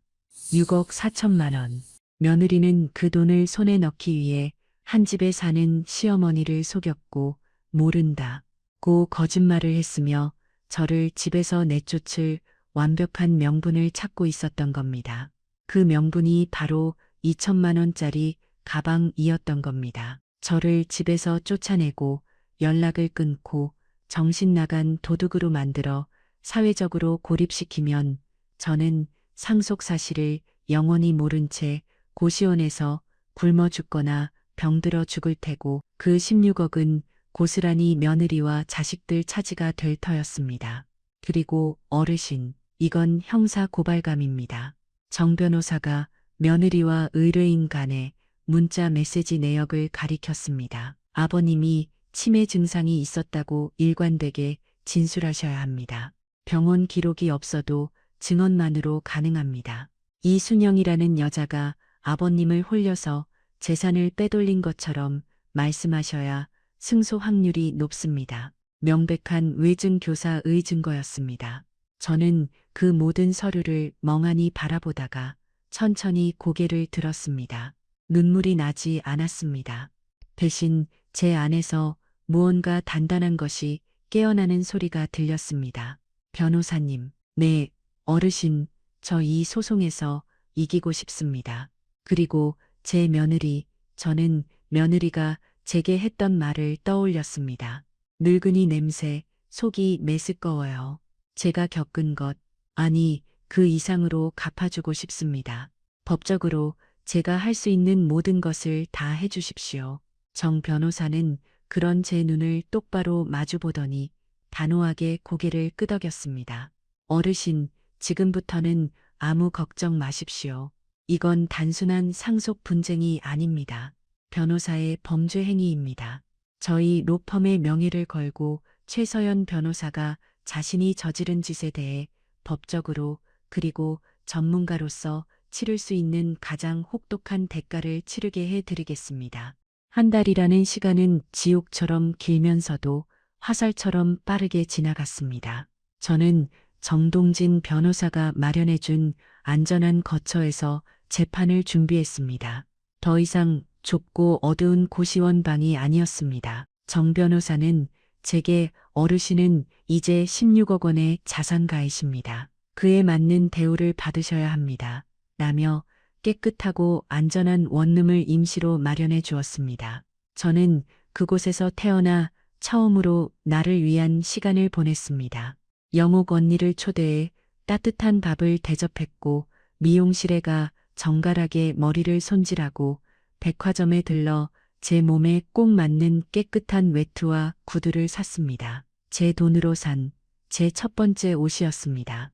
그리고 마침내 재판 당일이 밝았습니다. 저는 새로 산 검은색 정장 차림으로 법원 복도를 걸었습니다. 69년 평생 법원이라고는 근처에도 와본 적 없었지만 이상하게도 떨리지 않았습니다. 오히려 차분했습니다. 제 곁에는 든든한 정동진 변호사가 함께 걷고 있었습니다. 저 멀리 법정 입구에서 의뢰인인 노부부의 세 자녀와 함께 서 있는 며느리 최서연의 모습이 보였습니다. 며느리는 여전히 완벽하게 차려입은 변호사의 모습이었습니다. 의뢰인들에게 무언가를 자신감 넘치게 설명하며 특유의 오만한 미소를 짓고 있었습니다. 아마도 정신 나간 노인이 상속인으로 나타날 리 없으니 이번 재판은 공시송달로 가볍게 승소하고 6억 4천만 원을 손에 쥘 생각에 부풀어 있었을 겁니다. 그때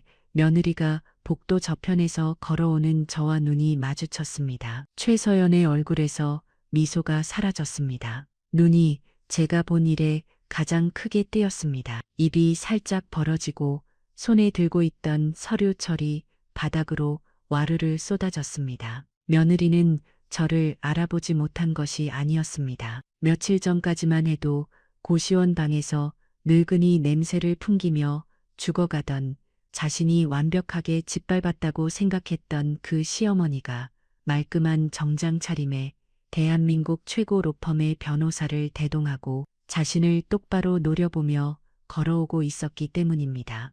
저는 며느리를 지나쳐 법정 안으로 먼저 들어갔습니다. 며느리는 한동안 그 자리에 못 박힌 듯 서 있다가 황급히 서류를 주워 담고는 창백하게 질린 얼굴로 따라 들어왔습니다. 잠시 후 재판이 시작되었습니다. 며느리는 피고 측 변호사석에 앉아 있었지만 더 이상 예전의 당당한 모습은 온데간데 없었습니다. 연신 마른 침을 삼키고 떨리는 손으로 물컵만 매만졌습니다.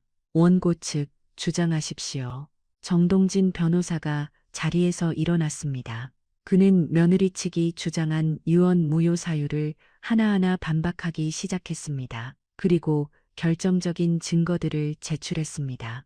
존경하는 재판장님, 피고 측 대리인 최서연 변호사는 원고 이순영 님이 본인의 시어머니이며 4개월 전부터 이 상속 사실을 인지하고 있었음에도 이를 숨기고 재판을 진행했습니다. 여기 유언 집행 변호사와의 통화 녹취록입니다. 시어머니의 소재를 모른다고 명백히 거짓말을 했습니다. 법정안이 술렁였습니다. 며느리는 고개를 푹 숙인 채 입술을 깨물었습니다. 뿐만 아닙니다. 최서연 변호사는 의뢰인들에게 아버님이 치매였다, 원고가 아버님을 홀렸다 등등 명백한 허위 사실을 진술하도록 교사했습니다. 여기 피고 측 대리인과 의뢰인 간의 문자 내역을 증거로 제출합니다. 위증교사, 그 단어가 나오는 순간 며느리의 어깨가 크게 움찔했습니다. 재판장이 안경을 고쳤으며 며느리를 매섭게 노려보았습니다. 마지막으로 이것은 최서연 변호사가 의뢰인들과 맺은 성공보수 약정서입니다. 상속재산의 40%, 6억 4천만 원입니다. 이는 변호사 윤리 규정을 심각하게 위반한 과도한 탐욕의 증거입니다. 피고 측 대리인은 6억 4천만 원이라는 거액의 돈에 눈이 멀어 변호사로서의 윤리는 물론 가족이라는 최소한의 인륜마저 저버리고 시어머니를 기망하고 재산을 편취하려 한 것입니다. 모든 증거가 제출되자 재판은 더 이상 진행할 필요도 없었습니다. 판결은 일주일 뒤에 나왔지만 그것은 형식적인 절차일 뿐이었습니다. 결과는 저의 완벽한 승소였습니다. 법정은 고 강태호, 오미숙님의 유언이 유효함을 인정했으며 저는 16억 1천만 원의 정당한 상속인이 되었음을 선고받았습니다. 하지만 며느리 최서연에게는 그것이 끝이 아니었습니다.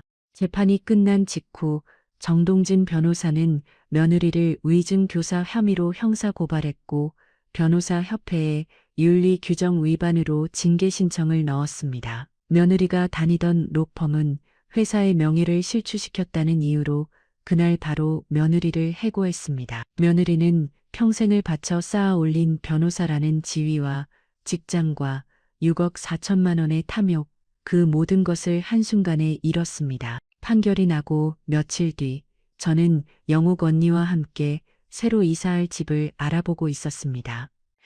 그때 제 휴대폰이 불이 나도록 울리기 시작했습니다. 아들 민준이었습니다. 받지 않았습니다. 차단했습니다. 곧이어 며느리의 번호로 문자가 쏟아졌습니다. 어머니, 잘못했어요. 어머니, 제발 한 번만 만나주세요. 저 해고당했어요. 변호사 자격도 정지될 것 같아요. 지후, 아빠가 민준 씨가 저 때문에 힘들어해요. 어머니, 제가 무릎 꿇고 빌게요. 저는 그 모든 문자를 읽지도 않고 삭제했습니다. 그리고 며칠 뒤 영욱 언니의 집 앞에서 두 사람을 마주쳤습니다. 며느리와 아들이었습니다. 밤새 그곳에서 저를 기다린 듯 두 사람의 몰골은 처참했습니다. 완벽했던 며느리의 머리는 헝클어져 있었고 비싼 정장 대신 구겨진 원피스 차림이었습니다. 아들은 수염도 깎지 못한 채 초점 없는 눈으로 저를 바라봤습니다. 저를 보자마자 며느리가 제 앞으로 달려와 그대로 무릎을 꿇었습니다. 어머니, 어머니, 제가 다 잘못했어요. 제가 돈에 눈이 멀어서 어머니한테 못할 짓을 했어요. 제발 고소 좀 취하해 주세요. 변호사 협회 징계만이라도 제발 어머니. 며느리는 제 바짓가랑이를 붙잡고 울부짖었습니다. 그 뒤를 따라온 아들 민준이도 꿀먹은 벙어리처럼 서 있더니 이내 며느리 옆에 따라 무릎을 꿇었습니다. 엄마, 미안해. 내가 잘못했어. 서연이 좀 용서해줘. 우리 지후는 어떻게 해? 지후, 엄마가 전과자 되면 우리 지후 인생은. 저는 무릎을 꿇고 제게 매달려 오는 두 사람을 차갑게 내려다 보았습니다. 한 달 전 제가 뺨을 맞고 쫓겨나던 그날과는 모든 것이 뒤바뀌어 있었습니다. 그때는 제가 빌었고 그들은 저를 내려다 보았습니다. 지연아, 저는 제 며느리의 이름을 불렀습니다. 며느리가 눈물 범벅이 된 얼굴로 저를 올려다봤습니다. 네가 내 뺨을 후려쳤을 때 나는 네게 무릎이라도 꿇을 심정으로 빌었다. 내가 잘못했다고 물어주겠다고. 그때 너는 뭐라고 했지? 어머니, 너는 내 뺨을 때린 그 손으로 나를 늙은이 냄새 난다며 밀쳐냈고 속이 메스껍다며 현관문을 쾅 닫아버렸다. 그리고 저는 제 옆에서 같이 무릎을 꿇고 있는 아들 민준이를 바라보았습니다. 민준아, 내 엄마, 내 아내가 내 뺨을 때릴 때 너는 어디 있었니? 아들은 아무 대답도 하지 못했습니다. 그저 고개를 푹 숙인 채 어깨만 떨 뿐이었습니다. 저는 제게 매달린 며느리의 손을 차갑게 뿌리쳤습니다. 그리고 두 사람을 지나쳐 제 갈 길을 걸어갔습니다. 뒤에서 두 사람의 절규와 같은 울음소리가 들려왔지만 저는 단 한 번도 뒤돌아보지 않았습니다. 제 바짓가랑이를 붙잡고 울부짖던 며느리와 고개조차 들지 못하던 아들을 뒤로하고 돌아선 그 길은 제 69년 인생에서 가장 속 시원하고 가벼운 발걸음이었습니다. 저는 그들을 용서하지 않았습니다. 용서는 가해자가 요구하는 것이 아니라 피해자가 선택하는 것입니다. 그리고 저는 그들을 제 인생에서 완전히 지워버리기로 선택했습니다. 그들은 제게 뺨을 때리고 저를 도둑으로 몰았으며 제 존재 자체를 냄새나는 것으로 취급했습니다. 그것은 가족이라는 이름으로도 덮을 수 없는 인간에 대한 모독이었습니다. 저는 그 길로 정동진 변호사를 다시 찾아갔습니다. 그리고 접근 금지 가처분 신청을 의뢰했습니다. 며느리 최서영과 아들 이민준 두 사람 모두가 제 반경 100m 이내로 접근하거나 전화나 문자로 연락을 시도하는 것 일체를 금지하는 법원의 명령을 받아냈습니다. 다시는 그들의 울음소리나 변명을 들을 필요가 없어진 것입니다. 그제야 저는 비로소 그 끔찍했던 5년의 감옥에서 완전히 풀려났음을 실감했습니다. 그들의 소식은 굳이 들으려 하지 않아도 바람결에 들려왔습니다. 며느리 최서연은 변호사협회에서 영구 제명이라는 가장 무거운 징계를 받았습니다. 위증 교사 혐의는 형사 재판으로 넘겨져 변호사 자격 상실과 더불어 벌금형과 집행유예라는 전과까지 얻게 되었습니다. 대한민국에서 가장 오만하고 유능했던 변호사는 이제 법조계 어디에도 발 디딜 수 없는 범죄자가 되었습니다. 아들 민준이는 그 모든 빚과 책임을 떠안고 며느리의 명의로 되어 있던 그 아파트를 처분했다고 합니다. 그리고는 빚을 갚고 남은 돈으로 경기도 외곽의 낡고 작은 빌라 전세로 옮겨갔다는 소식을 들었습니다. 이제는 아들이 몰락한 아내를 먹여 살려야 하는 가장이 된 것입니다. 저는 그 소식을 듣고도 아무 감정이 들지 않았습니다. 그저 제 갈 길을 갈 뿐이었습니다. 저는 상속받은 16억 1천만 원 중 일부를 떼어 공원이 가깝고 햇살이 잘 드는 작은 아파트 한 채를 제 이름 이순영 석자로 계약했습니다. 69년 평생 처음으로 가져보는 오롯이 저만의 공간이었습니다. 며느리의 눈치를 볼 필요도 새벽 5시에 일어나 밥을 지을 필요도 없는 온전히 저를 위한 집이었습니다. 새 집으로 이사하던 날 저는 가장 먼저 영옥 언니를 초대했습니다. 언니는 순영아, 네가 이렇게 잘 되니 내가 눈물이 다 난다며 제 손을 잡고 한참을 우셨습니다. 저는 언니를 위해 따뜻한 밥상을 차렸습니다. 남편 빚 갚느라, 아들 뒷바라지 하느라, 며느리 식모살이 하느라 평생 남을 위해 밥을 지었지만 그날처럼 행복하게 밥을 지은 것은 처음이었습니다. 그리고 저는 제게 이 모든 것을 안겨준 강태호, 오미숙 할아버지 할머니를 위해 남은 재산을 쓰기로 결심했습니다. 저는 두 분의 이름을 딴 선행장학재단을 설립했습니다. 제가 20년 전 그분들에게 베풀었던 작은 친절이 제게 기적으로 돌아왔듯이 저도 이제 그 온기를 세상에 되돌려주고 싶었습니다. 가진 것은 없지만 성실하게 공부하는 학생들, 저처럼 억울한 일을 당했지만 법의 도움을 받지 못하는 여성들을 돕는 일에 제 남은 재산을 쓰기로 했습니다. 재단이 설립되고 첫 번째 장학생들의 감사 편지를 받았을 때 저는 며느리에게 뺨을 맞던 그날의 모욕감이 비로소 깨끗하게 씻겨나가는 것을 느꼈습니다. 제 삶은 완전히 달라졌습니다. 평생 배우고 싶었던 노래 교실에 등록해 구성지게 트로트를 불렀고 공원에서 만난 동년배 친구들과 함께 웃고 떠들며 차를 마셨습니다. 아무도 저를 누구의 시어머니이나 냄새나는 늙은이로 보지 않았습니다. 그들은 저를 목소리 고운 순영씨, 마음씨 좋은 재단 이사장님이라고 불러주었습니다. 69년 만에 저는 제 이름을 되찾았습니다.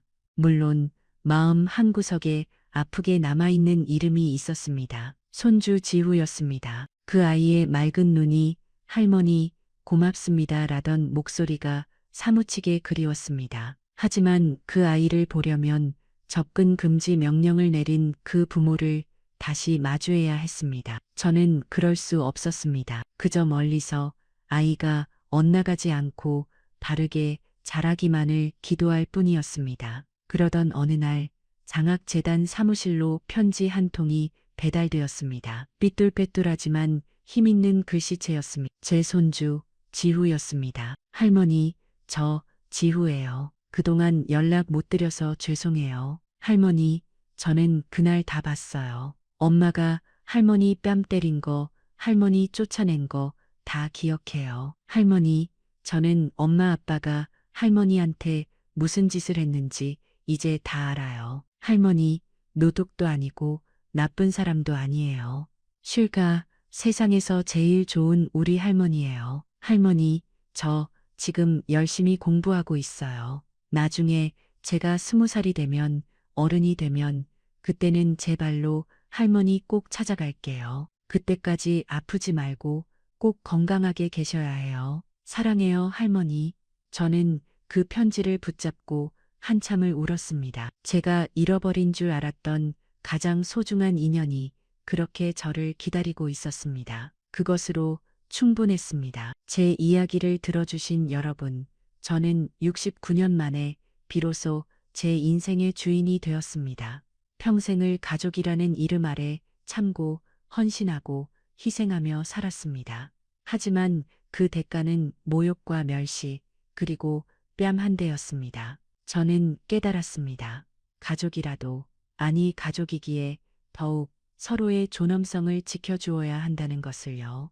부당한 대우를 참아주는 것이 사랑이 아니며 억울한 모욕을 견디는 것이 미덕이 아님을 깨달았습니다. 여러분의 인생은 오롯이 여러분의 것입니다. 그 누구도, 심지어 자식이라도 여러분의 존엄성을 짓밟을 권리는 없습니다. 여러분 자신을 가장 귀하게 여기십시오. 명을 제 긴 이야기를 끝까지 들어주신 분이 계시다면 잘 들었다고 혹은 제게 응원의 말 한마디라도 댓글로 남겨주시겠어요? 여러분의 그 따뜻한 한마디가 제2의 인생을 시작한 저에게, 그리고 지금 이 순간에도 억울한 눈물을 삼키고 계실지 모를 누군가에게 정말 큰 힘이 될 겁니다. 지금까지 제 이야기를 들어주셔서 진심으로 감사합니다.